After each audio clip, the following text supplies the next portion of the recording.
chers frères et sœurs, que la paix du Seigneur soit avec vous. Et je vous souhaite à tous les bienvenus sur le plateau de Zoé TV dans cette nouvelle émission Parole de vie. Nous allons aujourd'hui parler d'un thème intitulé Comment accomplir sa destinée dans la vie. Et nous allons nous baser sur les Écritures tirées du livre de Jérémie 29, 11. Là-bas, la parole de Dieu nous dit: je connais les projets que j'ai faits, dit l'Éternel, projets de paix et non de malheur. Donc, sans plus tarder, nous allons rentrer dans les profondeurs, nous allons prier, nous allons demander, nous allons dire d'abord merci à Dieu qui nous a permis de nous rassembler ici. Et ensuite, nous allons demander la présence du Saint-Esprit de Dieu qui vient nous disposer. Donc, nous allons faire appel à la voix pour donner une mélodie.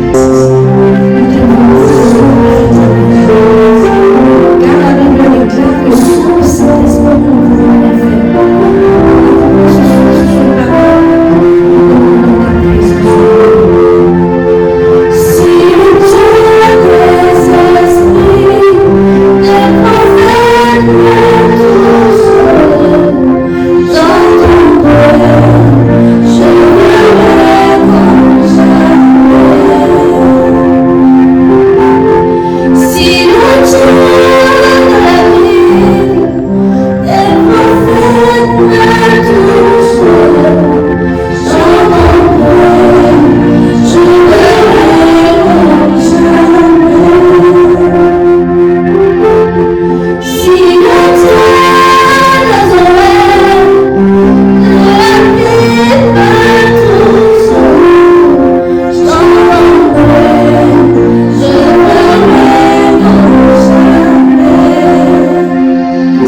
sur le plateau avec notre frère Béni. Bonsoir frère Béni. Alors mon frère, comme nous avons annoncé ce thème, maintenant, sans plus tarder, je vous passe la parole afin que vous nous parliez de comment accomplir cette destinée avec Dieu. Amen, amen. Gloire soit rendue au Seigneur Jésus-Christ. Lui seul, il mérite totalement. Alléluia. Bénissons encore une fois de plus Dieu là où nous sommes tous ensemble. Parce qu'avant de parler, il dit dans sa parole que sans moi vous ne pouvez rien. Nous avons besoin de la présence du Seigneur pour parler de la part du Seigneur. Nous levons tous nos voix, disons Père, merci pour ce temps. Et ensuite tu dis Seigneur, parle-moi. Exhorte-moi en ces quelques minutes que tu veux que j'écoute ta parole. Élève ta voix là où tu es. Commence à prier le Seigneur. De partout où vous êtes, partout dans le monde où vous nous suivez, vous avez reçu la grâce. Dites à Dieu merci. Parce que cette grâce ne vient que de Dieu. Alors Père, nous te disons merci énormément Seigneur Jésus pour ta présence éternelle de gloire. Est-ce que tu me permets Père au nom de Jésus-Christ de parler de ta part. Seigneur, merci au nom de Jésus-Christ pour cette grâce. À présent Père, je prie au nom de Jésus, ouvre ma compréhension, ouvre Saint-Esprit mon écoute, que j'écoute et que je comprenne également ce qui sera dit sur ce plateau de Zoé par ta grâce au nom de Jésus-Christ. Merci encore et encore pour notre présence. Sois exalté, sois loué, sois célébré dans le nom puissant de Jésus. Tous on dit plus fort. Amen. Amen. Que le Seigneur vous bénisse sur ce plateau et que le Seigneur vous bénisse partout où vous suivez. Vous avez reçu la grâce du Seigneur afin de nous suivre. Que Jésus-Christ soit célébré. Alors comme l'a été annoncé bien avant pour le thème, nous avons comme thème ce soir comment accomplir sa destinée dans la vie. Comment accomplir sa destinée dans la vie. C'est très capital et très très important de savoir cela, que chacun d'entre nous étant créature de Dieu, nous avons une destinée qui a été déjà tracée pour nous. Alléluia. Jérémie chapitre 29, si vous aurez encore le plaisir de pouvoir lire cela, Jérémie chapitre 29, verset 11. Jérémie chapitre 29, verset 11. Nous allons comprendre un point qui est très capital. C'est la sœur Jussie pour nous lire cela. Jérémie 29, verset 11. Alors nous allons lire la parole de Dieu dans le livre de Jérémie 29, verset 11.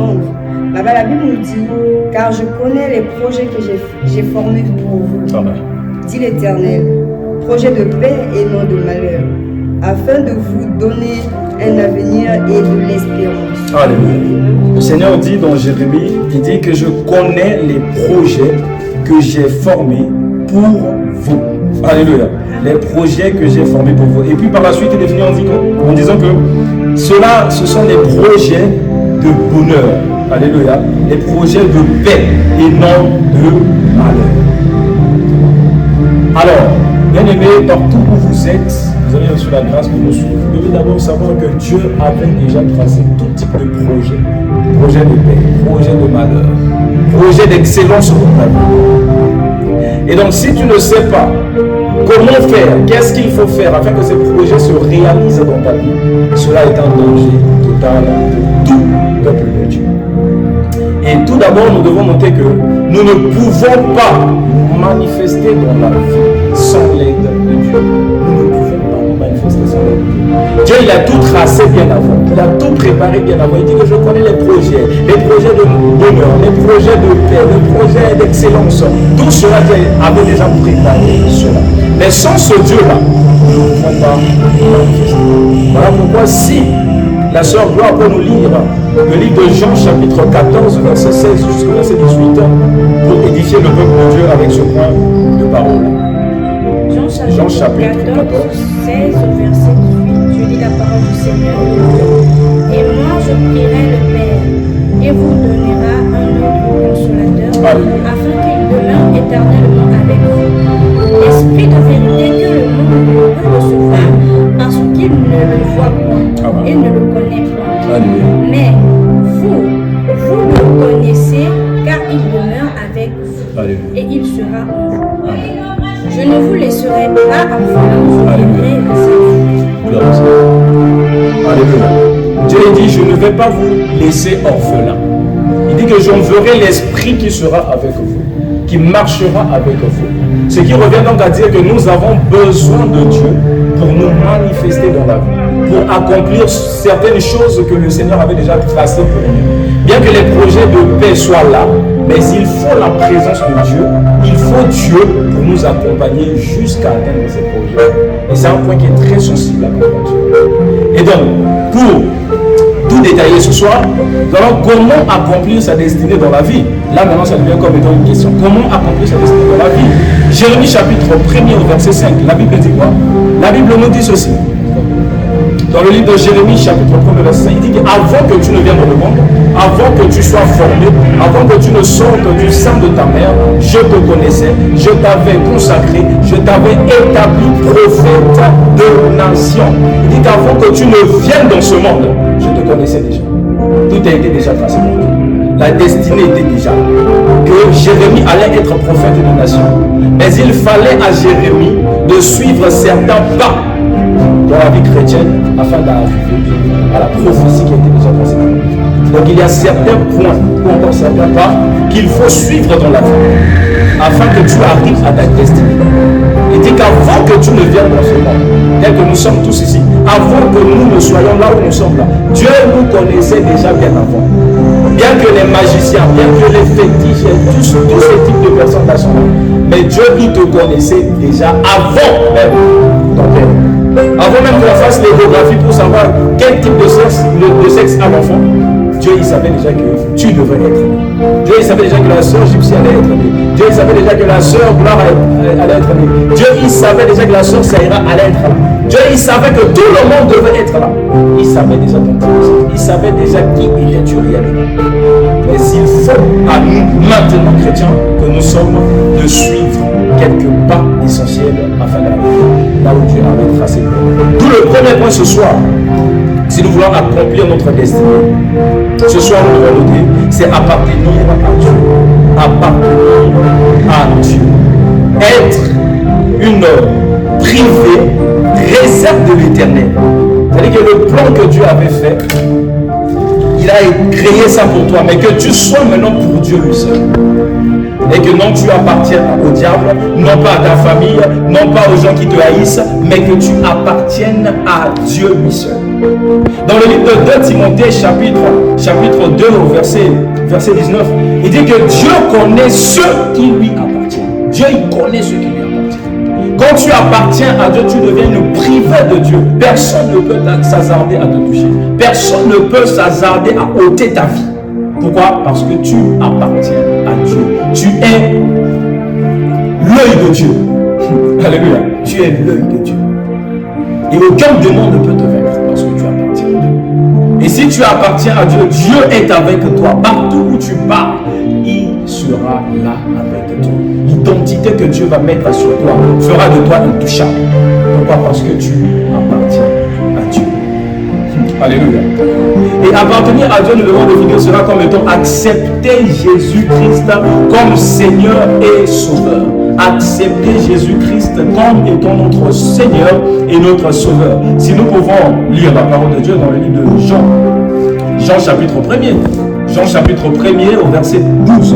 La Bible dit: mais à tous ceux qui l'ont reçu, à ceux qui croient en son nom, elle a donné le pouvoir de devenir enfants de Dieu, lesquels sont nés. À tous ceux qui ont reçu Jésus, Dieu leur a donné le pouvoir de devenir enfants de Dieu. Lorsque tu deviens enfant de Dieu, tu appartiens à Dieu. Tel que nous sommes là tous, partout vous nous suivez. Vous êtes nés de quelque part et vous appartenez à vos parents là. Partout vous allez, il y a certainement le nom de votre père qui vous accompagne un peu partout. Quand on vous voit, on dit que c'est l'enfant de X. Et s'il y avait un danger, si ton papa, de fois par la grâce du Seigneur, il pesait quelque part, on va dire non, laissez ce temps passer. Pourquoi? Parce qu'il y a le nom qui pèse sur toi. Et ce nom-là détermine que tu appartiens à Dieu. Et voilà, il dit que non, à ceux qui l'ont reçu, Jésus-Christ, qui ont reçu Jésus, il leur donne le pouvoir de devenir enfant de Dieu. Et une fois que tu es enfant de Dieu, tu deviens une appartenance de Dieu. Tu appartiens à Dieu et non à Satan. une fois que tu reçois Jésus dans ta vie. Et l'autre point que nous devons savoir concernant appartenir à Jésus-Christ, appartenir à Dieu, c'est abandonner. Abandonner. Pour appartenir à Dieu, il faut abandonner sa vie quotidienne du péché. Alléluia. Abandonner sa vie quotidienne du péché. Je suis en Jésus. Je suis en Christ. Je n'ai jamais entendu que Dieu a péché. Non. Au contraire, il a ramassé tous nos péchés. Il est allé avec nous. Et ce que nous devons faire, nous les chrétiens, nous devons nous battre à abandonner le péché quotidien qui est devenu comme iniquité. Alléluia. Abandonner ce péché-là. Quel est ce péché que tu aimes faire? Quel est ce péché? Est-ce que c'est la médisance?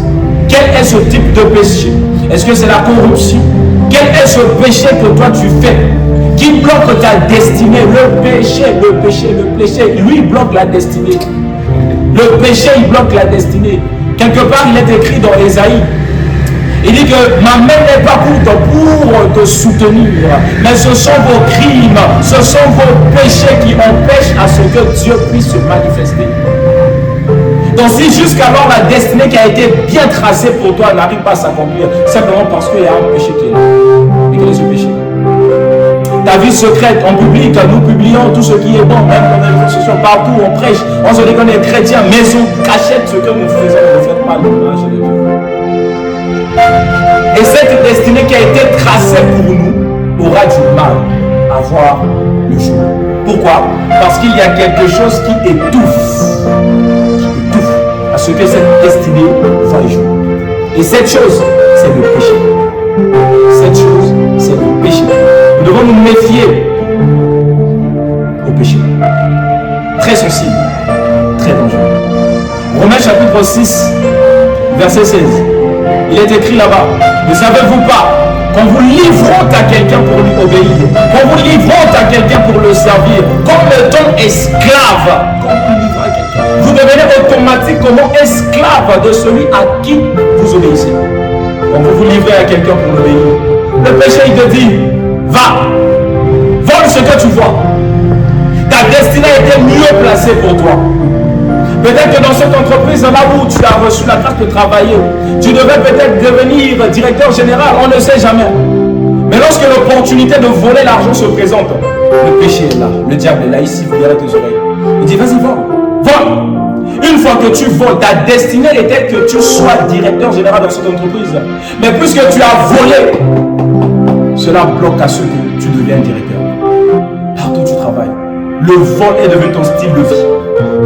Partout où tu marches dans le secret, la fornication, l'impudicité de ton style de vie. C'est ce qui fait que la destinée glorieuse que Dieu avait tracée pour nous ne voit pas jour. Laisse la vie de péché. Reçois Jésus comme ton Seigneur et Sauveur. Laisse la vie de péché.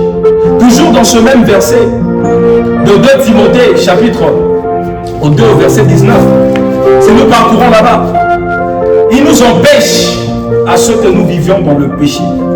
Il dit que ceux qui ont reçu Jésus-Christ doivent laisser la vie du péché. Nous allons voir ça dans 2 Timothée, chapitre 2, verset 19. Comprendre cela très vite. Il dit que le Seigneur connaît ceux qui lui appartiennent. On a bien noté cela. Et quiconque prononce le nom de Jésus, le nom du Seigneur, soit éloigné de l'iniquité. Qu'il s'éloigne de l'iniquité. Quiconque qui prononce le nom de Jésus, qui s'éloigne de l'iniquité. L'iniquité est définie comme étant le péché que nous faisons quotidiennement. Le péché qui est devenu comme étant une habitude en nous. Et c'est ce péché-là que David, il éclaircit, il dit que sur la révélation du Seigneur, il dit, si Dieu descend et qu'il trouve l'iniquité en nous, nous ne verrons pas le ciel. Il dit pas le péché, mais il dit l'iniquité. C'est-à-dire que le péché qui est devenu une habitude dans ta vie. Ta destinée était qu'à la fin de ce monde, que tu te retrouves au ciel avec le Père. Mais puisque l'iniquité est en toi, c'est ce qui fait que tu n'arrives pas à ta destinée. Quel est ce péché que tu glorifies? Quel est ce péché que tu as pris en toi, que tu as mis en toi? Quel est ce péché-là que tu adores? Le péché mignon. Je bois. Je suis ivre. Mais je n'arrive pas à laisser cette vie-là. Je n'arrive pas à conspirer contre les autres. Je n'arrive pas. Nous avons besoin de Jésus-Christ, de l'Esprit de Dieu, afin de laisser ce péché. Et le deuxième point, après avoir appartenu à Dieu, après le point d'appartenir à Dieu, nous avons marché avec Dieu. Très différent. Appartenir à Dieu et marcher avec Dieu, deux choses qui sont différentes. Je reviens sur le point d'appartenir à Dieu. Je prends l'exemple qui est très simple. Lorsque nous arrivons quelque part, certainement on est invité quelque part dans des maisons, et quand on arrive, on nous place dans des endroits où on peut s'asseoir. On te donne une chaise, on dit assieds-toi là, assieds-toi là, assieds-toi là. Mais lorsque tu te dis non, moi je vais m'asseoir là-bas, tu cherches autre chaise pour t'asseoir. On te dit que non, cette chaise-là appartient à papa, et papa n'aime pas ce que les gens s'asseyent dessus. Alléluia. Tu ne vas pas t'asseoir. Pourquoi? Parce qu'on dit que non, ça appartient à papa. Et tu ne vas pas t'asseoir dessus. Mais c'est très différent avec marcher avec Dieu. Quelque chose qui appartient à quelqu'un peut rester à la maison. Mais la personne va. Simplement le nom de ton créateur, le Dieu fidèle. Si on dit que tu appartiens à Dieu, Dieu ne peut pas t'atteindre. Telle que l'histoire de la chaise. On dit que ça appartient à papa, on ne peut plus toucher à ça. Mais papa n'est pas là. La chaise là ne marche pas avec papa. Mais quand même on dit que ça appartient à papa, on laisse. Mais marcher avec Dieu, c'est-à-dire que Dieu est là avec toi. Partout tu vas avec Dieu. Et quand on te voit, on voit Dieu au travers de toi. Pourquoi? Le livre de Psaume 23, à partir du verset 1er, David a dit quoi? L'Éternel est mon berger, je ne manquerai pas. Je ne manquerai pas de la présence de Dieu. Partout je marche avec Dieu. Partout je suis avec Dieu. Il dit que même si je suis dirigé dans l'ombre de la vallée de la mort, dans la vallée de l'ombre de la mort, je ne crains rien. Si je suis dans cette vallée de l'ombre de la mort, je ne crains rien. Pourquoi? Parce que le Seigneur est avec moi. Parce que le Seigneur est avec moi.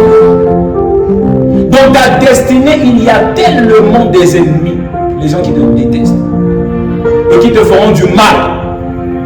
S'ils voient qu'il y a une certaine gloire qui est sur toi, ils voient que ta vie c'est une vie d'expansion, ils vont vouloir arrêter ça. Mais David dit que même si je marche dans la vallée de l'ombre de la mort, je ne crains rien. Pourquoi? Parce que le Seigneur est avec moi. Parce que Dieu est avec toi, tu ne craindras rien et certainement tu vas accomplir ta destinée. Alléluia. Tu vas accomplir ta destinée. Parce que Dieu est avec toi. Prenons le livre de Romains. Romains chapitre 8. Romains chapitre 8, verset 13. Il dit, si vous vivez selon la chair, vous mourrez. Mais si par l'esprit, vous faites mourir les actions du corps, vous vivrez. Car tous ceux qui sont conduits par l'Esprit de Dieu sont fils de Dieu. Tu es fils de Dieu lorsque tu es conduit par l'Esprit de Dieu. On dit conduit par l'Esprit de Dieu. Laissez-moi vous rendre ça un peu clair. Certainement quand nous sortons, nous partons au travail, nous empruntons des moyens. Il y a le conducteur qui est là et nous entrons dans le bus, dans le taxi et tout ça. Est-ce que lorsque tu roules, vous roulez dans ce moyen-là, dites-moi, est-ce que le chauffeur, lui, le conducteur là, il est dehors? Est-ce que le conducteur est dehors en train de dire, bon, allez-y, virez. Le volant reste vide? Non. Le conducteur, il est là avec vous. Partout où vous allez avec le conducteur. Donc s'il y a l'accident, le conducteur aussi va mourir. S'il faut mourir, le conducteur aussi va mourir. Alléluia. Mais puisque le Saint-Esprit ne peut pas mourir. On dit que si le Saint-Esprit habite en toi, il devrait être un conducteur. Mais puisque le Saint-Esprit ne peut pas mourir, puisque le Saint-Esprit ne peut pas faire d'accident, alors là, nous sommes ici. Alléluia. Nous avons une garantie que notre destinée va être accomplie. Pourquoi? Parce que nous sommes en Christ et Christ est en nous. Il n'a jamais eu d'endroit, on peut dire, à l'hôpital du Saint-Esprit. Alléluia. Le Saint-Esprit ne meurt pas. Le Saint-Esprit ne commet pas d'accident. Le Saint-Esprit ne commet pas d'erreur. Et s'il est en nous, la victoire est garantie. Alors toi qui me suis, connecte-toi, vas-y, va chercher Dieu profondément, connecte-toi à l'Esprit, cherche Dieu, laisse le péché, cherche à marcher avec Dieu. Une fois que l'Esprit de Dieu est en toi, il devient ton conducteur. Partout où tu pars avec Dieu. Partout où tu seras avec Dieu. S'il faut l'accident, ça sera avec Dieu. Et puisque Dieu ne meurt pas, il ne peut pas accepter à ce que l'accident soit ton partage. Cherche à marcher avec Dieu. Si tu te retrouves dans des situations compliquées, cherche à marcher avec Dieu. Avec Dieu. Avec Dieu. Une fois, j'ai entendu quelque part dans la prédication, quelqu'un me dit, il dit que si tu as l'Esprit de Dieu, la mort ne sera plus ton partage. La mort ne sera plus ton partage. Et quand on parle de la mort, on parle de la mort spirituelle. Mourir dans l'esprit, ça sera plus ton partage. Pourquoi? Parce que ton esprit, c'est l'Esprit de Dieu qui domine maintenant à ton esprit. Parce qu'il dit que notre corps est le temple du Saint-Esprit. Le temple du Saint-Esprit. L'Esprit de Dieu habite en moi, je reflète l'image de Dieu. Et partout où je vais, tous ceux qui respectent Dieu, comme il est écrit, lorsque l'Esprit de Dieu descend, tous les ennemis dispersent. Et une fois que l'Esprit de Dieu est en moi, tout ce qui était problème va se dérouler. Et c'est à partir de là que je vais réaliser cette destinée. Alléluia. Et dans cette marche, ce que nous devons faire, c'est quoi? C'est de ne pas prendre le dessus. Et c'est de laisser Dieu être notre conducteur. C'est de laisser Dieu prendre le dessus. Que Dieu soit devant, que Dieu soit derrière, que Dieu soit à gauche, à droite, partout, tout autour. Laissez Dieu gérer. Et c'est à partir de là, de cette destinée-là, il va se réaliser dans votre vie. Et si quelqu'un croit cela, qu'il dise pour toi, Amen. Et pour marcher avec le Seigneur, ce qu'il faut noter, c'est de tisser une alliance avec Dieu. Tisser une alliance avec Dieu. Créer une alliance avec Dieu. Créer une amitié avec le Seigneur. Et comment faire pour créer cette amitié avec le Seigneur? Nous devons noter cela. Pour créer notre amitié avec Dieu, cela se fait par les prières et la méditation de la parole du Seigneur. Plus tu passes ton temps avec Dieu, plus tu reflètes l'image de Dieu. Là, on nous fait savoir cela, il y a un dicton qui dit que ceux qui s'assemblent se ressemblent. Alléluia. Ceux qui s'assemblent se ressemblent. Plus tu t'assembles à Dieu, plus tu te ressembles à Dieu. Et comment est-ce que tu peux t'assembler à Dieu? C'est dans des moments de prière. Passez plus du temps dans la prière. Passez plus du temps dans la méditation de la parole. Ce que nous devons noter partout, c'est que vous devez savoir, quand nous méditons la parole du Seigneur, c'est Dieu lui seul qui nous parle directement. Ce qui est très important. Alléluia. Et dans le livre de Matthieu chapitre 21, verset 22, il dit que tout ce que vous demanderez avec foi par la prière, vous recevrez cela. Tout ce que vous demanderez avec foi par la prière, vous recevrez cela. Seigneur, j'ai besoin de marcher avec toi. Seigneur, j'ai besoin de t'appartenir. Seigneur, je veux accomplir ma destinée. Je veux que ça devienne palpable, que ça se réalise.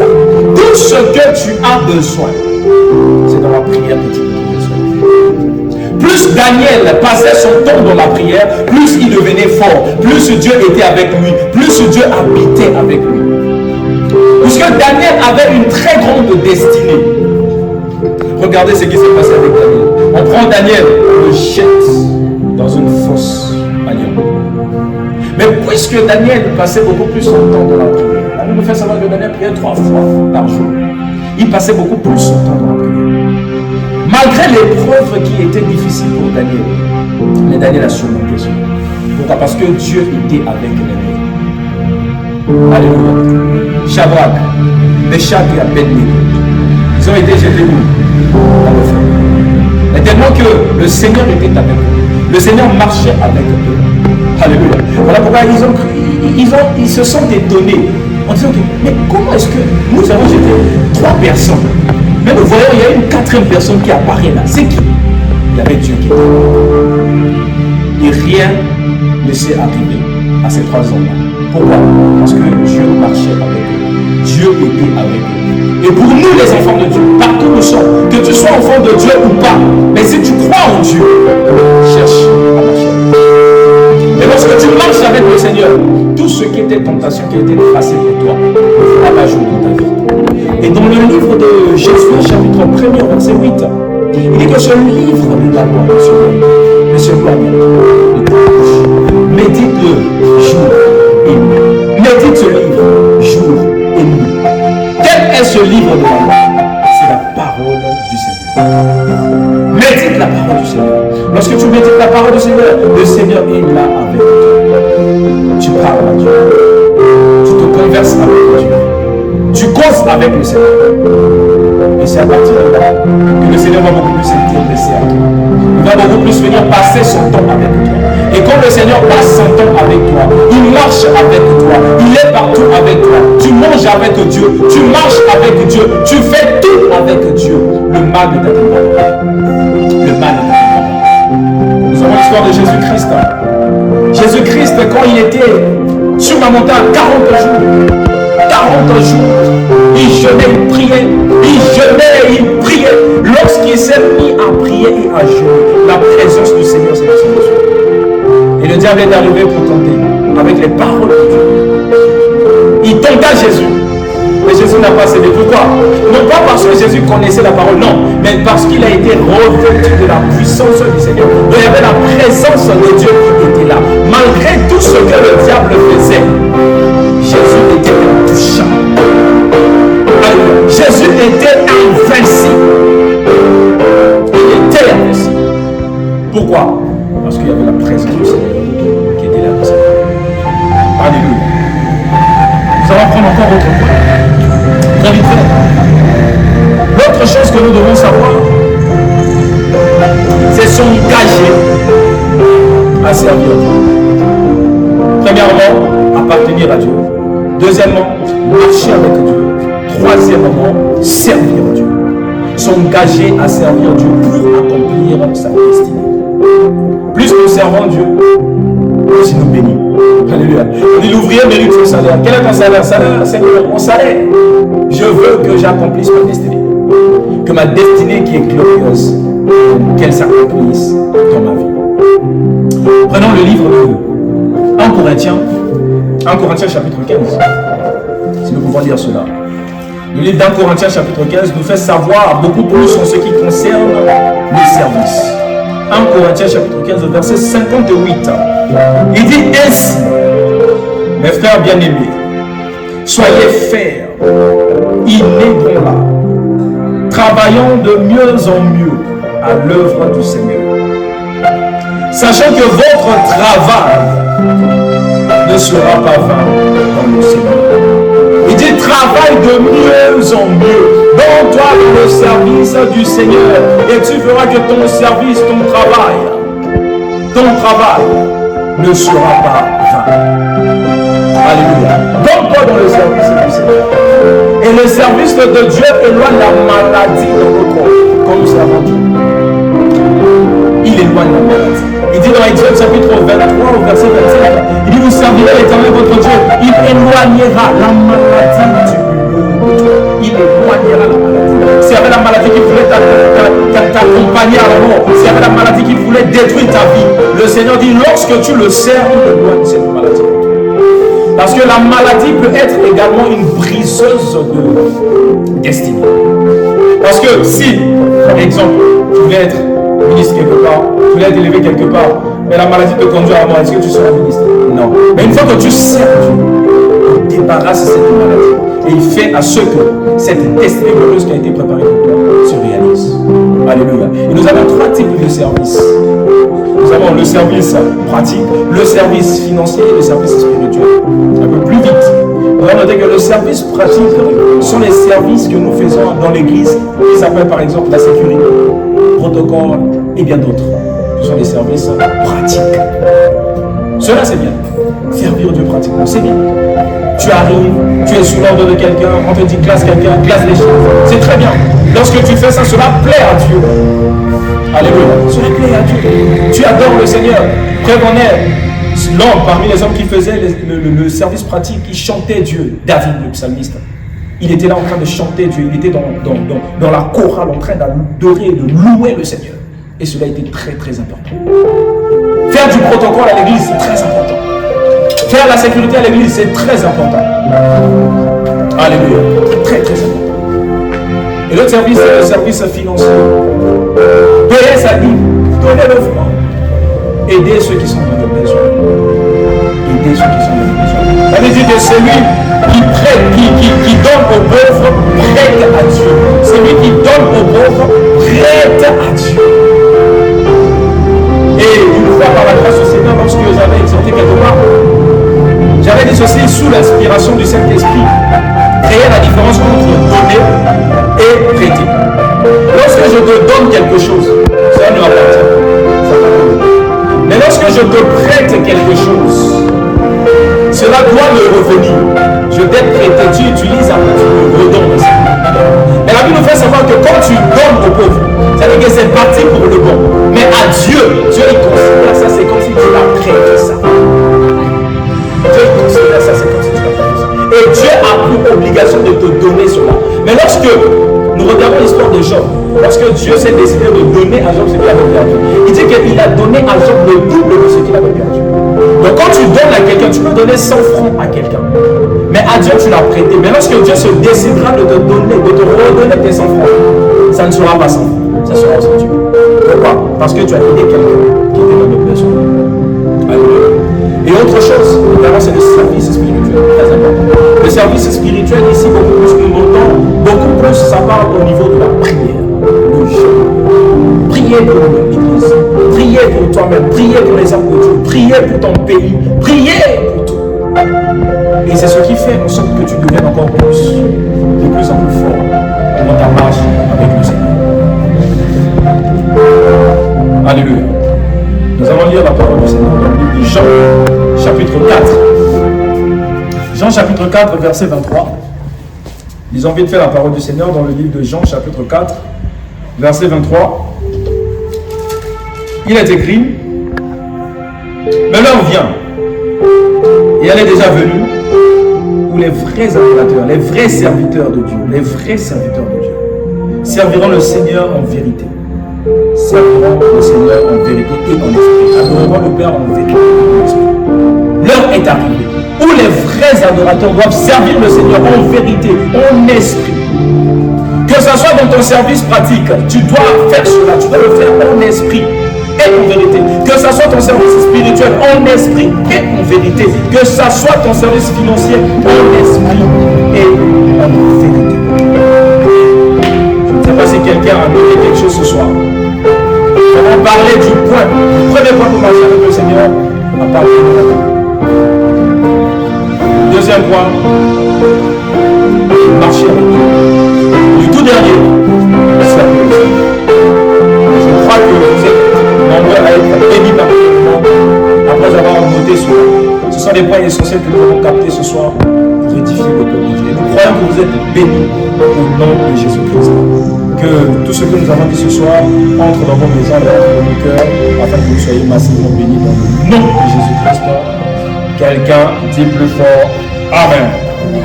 Amen. Alléluia. Chers frères et sœurs, j'espère que de là où vous êtes, vous étiez bénis par la parole comme moi. Et nous avons parlé des points très essentiels sur ce plateau pour accomplir sa destinée avec Dieu.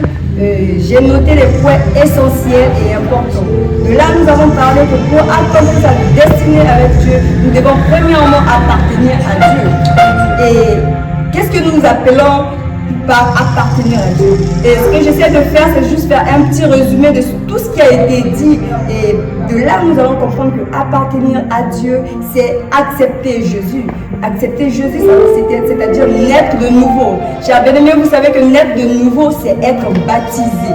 Donc, pour cela, appartenir à Dieu, c'est accepter Jésus, être baptisé, abandonner le péché. Et ensuite, nous avons parlé de le second point qui était marcher avec Dieu. Et là, le prédicateur a été clair avec nous. Il nous a parlé de marcher avec Dieu, c'est laisser Dieu être le conducteur de ta vie et laisser Dieu prendre la première place. C'est-à-dire, c'est pas toi qui vas décider, c'est Dieu qui décide. Devant quelconque décision, tu pries, tu demandes la volonté de Dieu. Et je vous donne un petit exemple, l'exemple que j'aime beaucoup. Nous allons parler de Lazare. J'espère que tout le monde connaît l'histoire de Lazare. Lazare n'était pas un apôtre. Lazare n'était pas un prophète. Et Lazare était l'ami de Dieu. Vous voyez comment est-ce que l'amitié avec de Dieu peut faire beaucoup de choses. Lazare ne marchait pas avec Dieu, mais c'était l'ami de Dieu. Et vous savez tous la mort de Lazare, comment ça a été passé. Jésus était là, présent. Pourquoi? Parce que Lazare avait tissé les liens d'amitié avec Jésus. Et pour conclure, pour terminer avec cela, le prédicateur nous a encore parlé de servir Dieu. Et sur cela, il nous a dit, servir Dieu, il y a 3 types de services. Il y a un service pratique qui est le service que nous faisons tous les jours à l'église, être dans le protocole, dans l'accueil, la technique, la chorale, et aussi les services financiers qui est très important. Servons Dieu, mes chers frères et sœurs, avec nos finances. Donnons la dîme, donnons nos offrandes également. Et il nous a parlé des services spirituels. Le service spirituel, c'est de prier, de gêner. Donc, c'est un peu ça l'essentiel de notre thème de ce soir. Nous bénissons notre frère qui était conduit par le Saint-Esprit de Dieu et qui nous a bénis pour cette parole.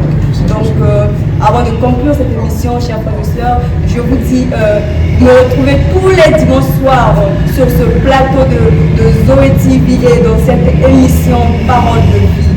Et nous bénissons encore le nom de Dieu parce qu'il était présent. Nous allons nous rendre grâce pour tout cela. Et là où tu es, tu lèves ta voix, tu commences à élever le nom de Jésus-Christ. Dans le Père de gloire, nous te bénissons, le Seigneur. Adonai, ce soit la gloire, notre louange, notre paix. Ce n'est ni par nous, ni par notre volonté, ni par notre force, éternel Père de gloire, mais c'est par ton Esprit Saint, éternel. Sois béni, sois célébré, éternel. Merci pour ta présence au milieu de nous. Merci.